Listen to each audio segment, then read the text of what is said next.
Good morning. Today's new moon in Scorpio officially ends eclipse season. This eclipse season has been about 6 weeks long, and it has been a doozy. Ideally, if we have been doing what the energy has been pushing us to do, we've released a lot. There's been a lot of release of things within us that are not serving our highest good. Things, in our lives have been shown to us that reflect something inside of us that requires some pain in order for us to see it. Whatever has been released over this eclipse season, you can expect when end of March, beginning of April hits in the next eclipse season, something new is going to be birthed in its place around that time. So again, eclipses are a speeding up of beginnings and endings. They are not only in 6-month cycles, but also in approximately 8-9 year cycles as well. So if you think back to whatever was happening in your life in 2013, 2014, 2015, that stuff is now, everything that was happening then, we are experiencing a culmination of that over these couple of years. So for me personally, this new moon ends the cycle that began, follow me, that began in April of 2014 when my husband at the time left, and I was with my 5 kids myself, and I was thrown into my own version of the underworld. So much pain and fear, and I had to meet myself, quote unquote, meet myself, the aspects of myself that I was unaware of through that situation. And it was messy for a couple of years. That's why I say these processes are, it has to do with the lunar nodes and where they are. And this cycle is especially potent for me these couple of years because almost all my placements are, well, a lot of them, about half of them are in Libra and Scorpio. And so we just came out of a 2-year Scorpio eclipse cycle, and we've entered since July a 2-year Libra Aries cycle. And so if you have placements in Aries, Libra, Scorpio, Taurus, the last couple of years have been a ride for you, probably. Libra, Aries, we've begun, okay? We've begun our big transition. And it harkens back to what we were going through again in 2014, 2015. And if you have placements in Aries or Libra, your world was probably exploding much like mine was around that time.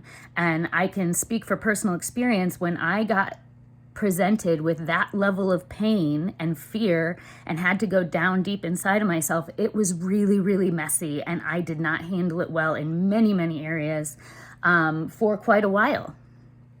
However, eventually I took the reins, and I was able to, in going down into that place that would not have happened had I not been in that specific situation. So I'm grateful. I've been crying tears of gratitude today because I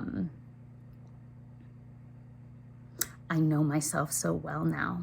I didn't know that I didn't know myself then. I didn't know that I didn't even recognize my own needs, my own desires, or that they were even important. So I had to be confronted with a lot of pain that made me go down deep inside myself to find out who I really was. And over the course of the last, April 2014, I guess here we are, almost 10 years.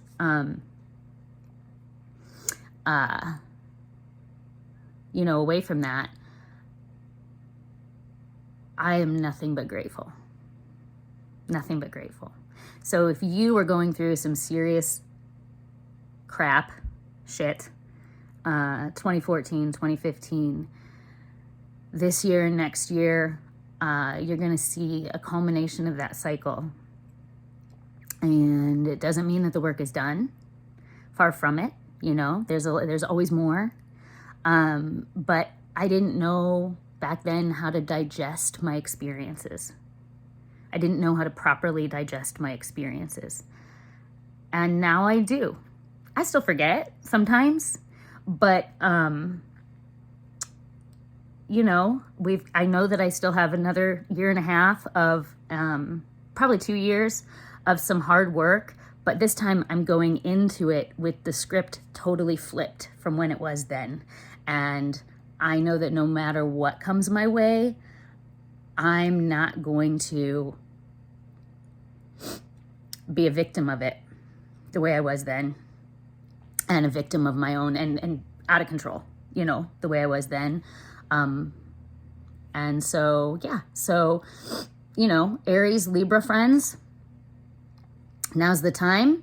If you've been doing your work around whatever happened in your life, 2014, 2015, now's the time that we are seeing the release of that cycle. I mean, this is super, super personal, but even my body is even responding to this. Normally in my cycle, I have 1 or 2 really heavy days. I am now on, for the first time since before I had children, I am on my 8th day of really heavy bleeding on my cycle.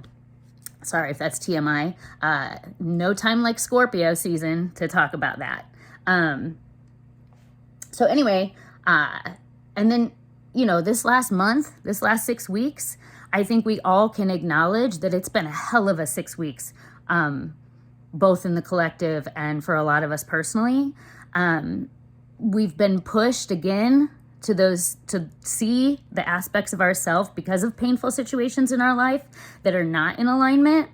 And we're not supposed to have clarity at this point. This is not the time for clarity. This is the time for release, for letting go, for surrendering. And then as we move into Sagittarius season, which is next, by the way, we'll start to get little glimpses of our own truth that we wouldn't have been able to see had we not done this release and this surrender right now. And then slowly, bit by bit, until we get into the end of March, beginning of April, when eclipse season hits again, especially for those of us with Aries and Libra placements. And I'm not just talking about your sun. I know I always have to give that caveat. We are all so much more than our sun sign, okay? There will be a birthing that'll probably be pretty significant if we have done the surrender the way that we were meant to. And that means, what do I mean by surrender? I mean, don't try to think your way out of feeling. Even sometimes, oftentimes, most of the time, it's only about catching the fact that we think our way out of the feeling state, because we don't usually realize that that's what we're doing. So if we can feel and not immediately go into thought, feel, keep bringing ourselves back, release, release, release, release, release,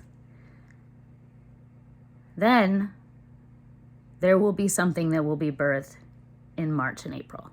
And if we haven't, then we're going to have hard shit come back in March and April. We might anyway, but we'll be confronted with the same sort of aspect, things that reflect the same sort of things about ourselves. Because, and this is my belief, our higher self, the divine, God, whatever you want to call it, collective consciousness, the consciousness that we are all a part of, wants our evolution, because our soul wants our evolution. Our ego doesn't understand. And ego's not bad. Ego's lovely and awesome. But it doesn't understand that we want to evolve. And that's the whole point. And in order to go up, we must first go down. And down means surrender. And down means feeling. So, yeah. Happy new moon in Scorpio. This happens in various different areas in people's charts. So just because you're an Aries sun That Aries sun is going to be in, for example, in a particular house, and that house is going to give you information as to what area of your life you can expect a new beginning. You can expect all this work to be happening. And then also we talk about house rulers. So the ruler of Aries is Mars, and wherever Mars is in your chart, that is, and wherever Mars is at the time of the eclipses, is part of the story as well. So yeah, that's the reason I say that is because there's going to be variance for every single one of us. And I am taking clients on Fridays. So if you would like to know how this is hitting you, what to expect from an astrological perspective, book a session. Let's chat. Happy New Moon in Scorpio.